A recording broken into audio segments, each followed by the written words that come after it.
आमच्या DS news 24 चॅनलला like करा, शेअर करा, सबस्क्राइब करा आणि बेल आयकॉन प्रेस करायला विसरू नका।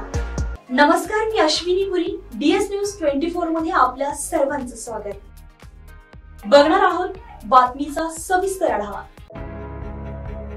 लोकसभेच्या निवडणुकांची रणधुमाळी सुरू असतानाच एक मोठी बातमी समोर आली आहे। निवडणूक आयोगाने विधान परिषदेच्या नाशिक शिक्षक मतदारसंघाच्या निवडणुकीचा कार्यक्रम जाहीर केलाय।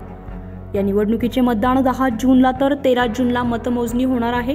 शिक्षक मतदारसंघाच्या निवडणुकीसाठी दरवेळेस नव्यानेच मतदान नोंदणी होते, त्यानुसार 30 डिसेंबरपर्यंत अहमदनगर जिल्ह्यात 14,642 शिक्षक मतदारांची नोंदणी करण्यात आली आहे। निवडणुकीचे सहाय्यक निवडणूक निर्णय अधिकारी तथा जिल्हाधिकारी सिद्धाराम सालीमठ यांनी ही माहिती दिली आहे। दरम्यान सध्या लोकसभा निवडणुकीची आचारसंहिता जारी आहे।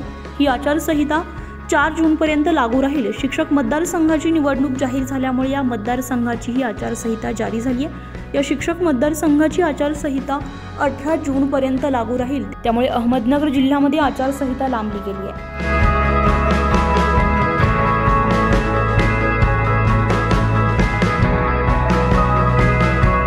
डीएस न्यूज 24 साठी अश्विनी पुरी, अहमदनगर। अशाच नवनवीन घटना घडामोडी पाहण्यासाठी पाहत रहा डीएस न्यूज 24। तोपर्यंत मी अश्विनी आपली रजा घेते। नमस्कार।